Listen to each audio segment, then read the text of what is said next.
Materi yang akan kita bahas yaitu ada lingkaran, persamaan lingkaran, polinomial, persamaan polinomial, dan faktor polinomial. Pengertian lingkaran. Lingkaran adalah tempat kedudukan titik yang mempunyai jarak sama terhadap titik tertentu dalam bidang datar. Titik tertentu yang dimaksudkan adalah pusat lingkaran, dan jarak yang dimaksud adalah jari-jari lingkaran. Bangun datar yang tersusun dari kurva dan bukan garis lurus sehingga tidak termasuk poligon, ini yang disebut dengan lingkaran. Persamaan lingkaran. Persamaan lingkaran jika diilustrasikan dengan lebih detail, lingkaran pada dasarnya merupakan sekumpulan titik yang tak terhingga jumlahnya dan masing-masing memiliki jarak yang sama terhadap suatu titik pusat. Titik-titik inilah yang membentuk lingkaran. Berikutnya persamaan lingkaran yang mempresentasikan koordinat dan titik pusat serta seluruh titik-titik yang membentuk keliling lingkaran tersebut. Yang pertama adalah persamaan lingkaran dengan pusat pada titik O 0,0 dan jari-jarinya R. Jika titik pusat lingkaran berada tepat di perpotongan sumbu X dan sumbu Y diagram Kartesius atau titik 0,0, maka menggunakan rumus persamaan lingkarannya berikut ini. Yang pertama, rumusnya yaitu X kuadrat ditambah Y kuadrat sama dengan R kuadrat. Keterangannya kalau X sama dengan koordinat satu titik keliling lingkaran terhadap sumbu X. Y sama dengan koordinat satu titik keliling lingkaran terhadap sumbu Y, dan R sama dengan jari-jari lingkaran. Contohnya ada di gambar berikut ini. Di sini ada contoh soal yang pertama. Persamaan lingkaran dengan pusat O 0,0 dan melalui titik 3,4 adalah penyelesaiannya persamaan lingkaran dengan titik pusat O 0,0. Jadi kita bakal menggunakan rumus X kuadrat ditambah Y kuadrat sama dengan R kuadrat. Contohnya seperti ini. 3 kuadrat ditambah 4 kuadrat sama dengan R kuadrat. Jadi 3 dikali 3 sama dengan 9 dan 4 dikali 4 sama dengan 16. R-nya kita akan cari tahu. Jadi 9 ditambah 16 yaitu 25. Jadi R kuadratnya sama dengan 25. Dan jawabannya yaitu persamaannya X kuadrat ditambah Y kuadrat sama dengan 25. Persamaan lingkaran dengan pusat dan jari-jari. Gambar di samping menunjukkan bahwa lingkaran tidak berada tepat di titik 0,0, sehingga titik pusat lingkaran memiliki koordinat yang harus diperhitungkan dalam menghitung persamaan lingkarannya. Dari gambar tersebut, dapat terlihat bahwa titik pusat lingkaran berada pada titik P, sementara satu titik lainnya yang berada di keliling lingkaran dengan Q. Maka dengan menggunakan rumus persamaan lingkaran sebelumnya didapatkan R kuadrat sama dengan X kuadrat plus Y kuadrat. Jadi R kuadrat sama dengan dalam kurung X min A kuadrat plus dalam kurung Y min A 2 kuadrat. R sama dengan akar dalam kurung X min A kuadrat plus Y min A kuadrat. Persamaan lingkaran yang berpusat di titik 3,4 dan berjari-jari 6 adalah berikut penyelesaiannya. Yang pertama rumusnya X min A kuadrat plus Y min B kuadrat sama dengan 6 kuadrat. A-nya sama dengan 3 dan B-nya sama dengan 4. Jadi X min 3 kuadrat plus Y min 4 kuadrat sama dengan 6 kuadrat. 6 kuadrat sama dengan 36. Soal yang ketiga yaitu jari-jari dan pusat lingkaran X kuadrat ditambah Y min 5 kuadrat sama dengan 81. Kita sudah mengetahui kalau Y-nya yaitu 5, sedangkan yang X-nya itu tidak tahu berapa. Jadi kita tulis X min 0. X min 0 kuadrat ditambah Y min 5 kuadrat sama dengan 81. Jari-jarinya yaitu 81, akar dari 81 yaitu 9. Jadi P sama dengan 0,5 dan R-nya 9. Pengertian polinomial. Polinomial atau suku banyak adalah suatu bentuk aljabar yang terdiri atas beberapa suku dan membuat satu variabel berpangkat bulat positif. Pangkat tertinggi dari variabel pada suatu polinomial dinamakan derajat polinomial tersebut.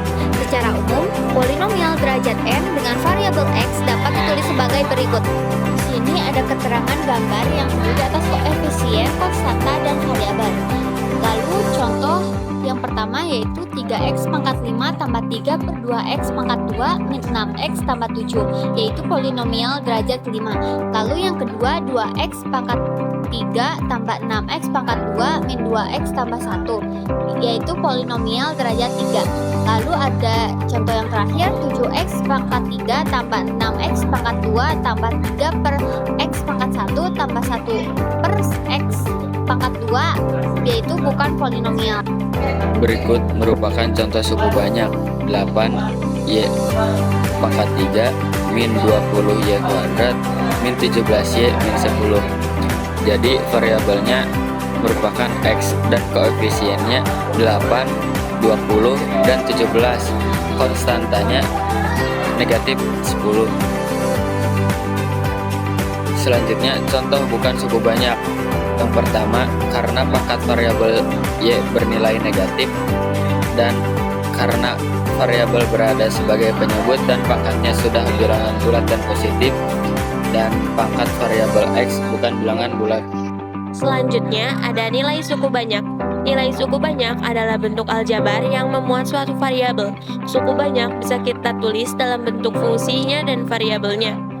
Misalnya, suku banyak dengan variabel x dapat kita tulis sebagai hasil dari x sama dengan fx.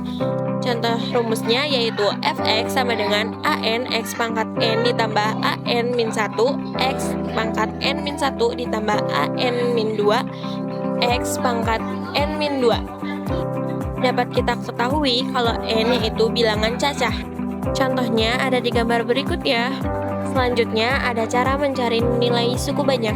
Yang pertama ada cara Horner. Untuk mendapatkan nilai polinomial dengan cara Horner, ada beberapa langkah yang harus dilakukan. Yang kedua, ada cara pembagian. Mencari nilai polinomial bisa memakai cara pembagian bersusun. Yang berikutnya merupakan cara Horner. Contohnya sebagai berikut.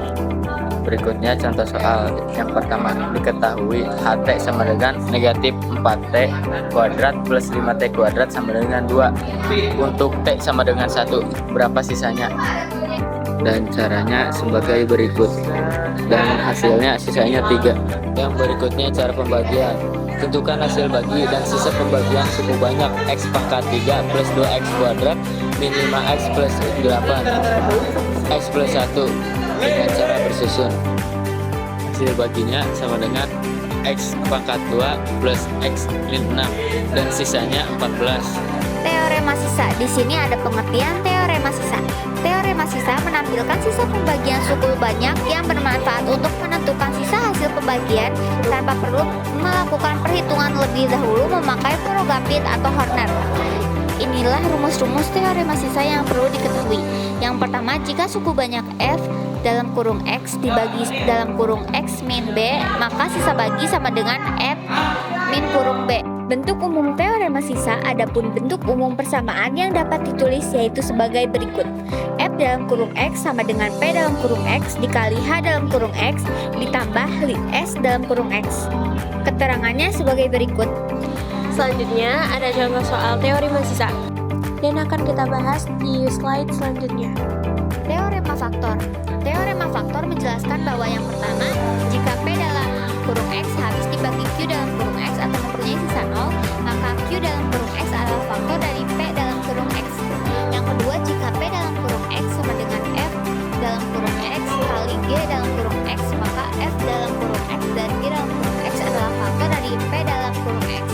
Teorema faktor dapat digunakan untuk menentukan faktor lain atau akar-akar rasional dari sistem persamaan polinom menggunakan metode Horner. Nah, di sini ada contoh soal dan jawabannya juga. Materi terakhir, persamaan polinomial. Persamaan yang dibentuk dengan variabel, eksponen, dan koefisien disebut persamaan polinomial. Eksponennya bisa berbeda-beda, yang lebih tinggi disebut derajat persamaan. Kita dapat menyelesaikan polinomial dengan memfaktorkannya berdasarkan derajat dan variabel yang ada dalam persamaan. Bentuk umum persamaan polinomial ada di gambar berikut. Lalu contoh yang pertama, AX pangkat 2 tambah BX tambah C sama dengan 0. Lalu yang kedua, 2X pangkat 5 min 3X pangkat 3 tambah 4X tambah 1 sama dengan 0. Lalu yang terakhir, 4X pangkat 3 min X pangkat 2 tambah 4X tambah 5 sama dengan 0. A few moments later. Ini aku bakal ngasih contoh satu soal dari nilai polinomial.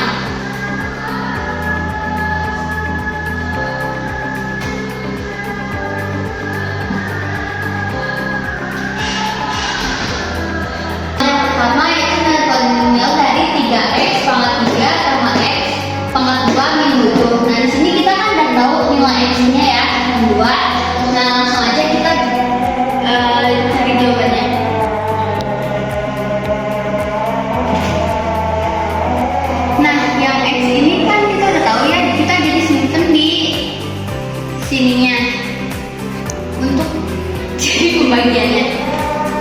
Nah, yang ini tuh kita turunin, tapi yang X-nya tuh jangan ikut diturunin. Jadi kita turunin 3, 1 karena X kan 1 ya. Terus min 7. Nah, habis itu kita cari. Cara carinya gimana? Yang pertama kita turunin dulu 3-nya, habis itu kita langsung kalikan 3 dengan min 2. Nah, 3 kali min 2 sama dengan min 6. Nah, habis itu kita tambahin jumlah yang ini, jadi 6 tambah min. Nah, habis itu kita jumlahin 1 tambah min 6 sama dengan, jadi kan ini dikurangi ya, jadi min 5. Nah, habis itu yang min 5 ini kita kali lagi ke min 2. 5 kali 2 itu 10 kan, karena ini minus dikali minus sama dengan plus kan, jadi 10. Nah, habis itu kita jumlahin min 7 tambah 10 sama dengan, kita pinjam kan, jadi 10. Jadi positif 3. Nah, jadi nilai polinomialnya adalah ini. Ini adalah sisa. Kita langsung aja ke soal yang kedua. Kita akan mencari tahu hasil baginya. Soalnya, Nah, di sini kan kita belum tahu ya, belum kayak seperti yang ini. Kalau yang ini kan langsung min 2 gitu, tapi di sini belum ada sama dengannya. Jadi kita bakal menentukan dulu X-nya tuh berapa sih. Jadi ini tinggal gampang aja. Kalau misalkan di sininya soalnya plus, berarti ya di sininya min 5 gitu. 5-nya tuh berapa? X-nya tuh 5. Kita buat seperti yang kayak tadi. Ini 1, kita turunin aja. 2, 25, min 25 dan min 50. Kita turunin 1 kali 5 seperti cara yang tadi.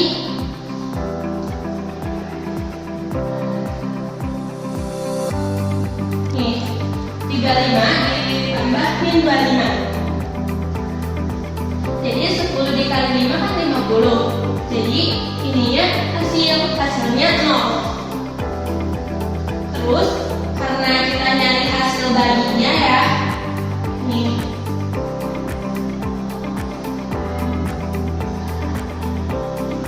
Jadi kalian bisa mengetahui dari sininya. Kita tulisin.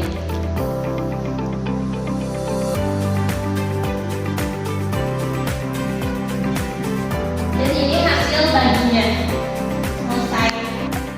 Nah, di sini kita akan mengerjakan soal. Soalnya sebagai berikut. Langkah pertama, kita mencari pemfaktoran dari plus minus 6.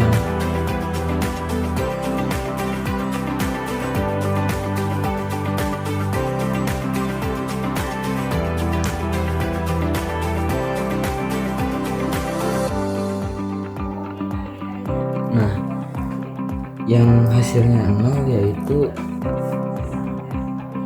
positif 2 dan negatif 3. Jadi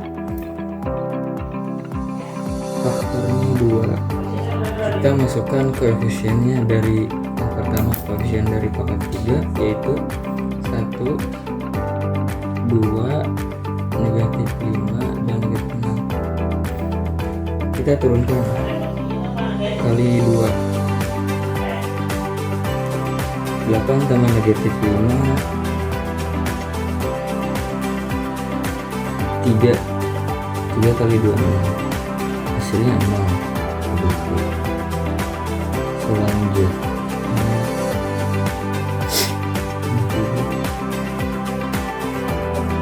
turunkan 1 kali min 3 min 3. Min 3 tambah 4 1. Itu kali 3 min 3 sama. Jadi hasil dari pemfaktorannya yaitu X min 2 X plus 3 dan X plus 1.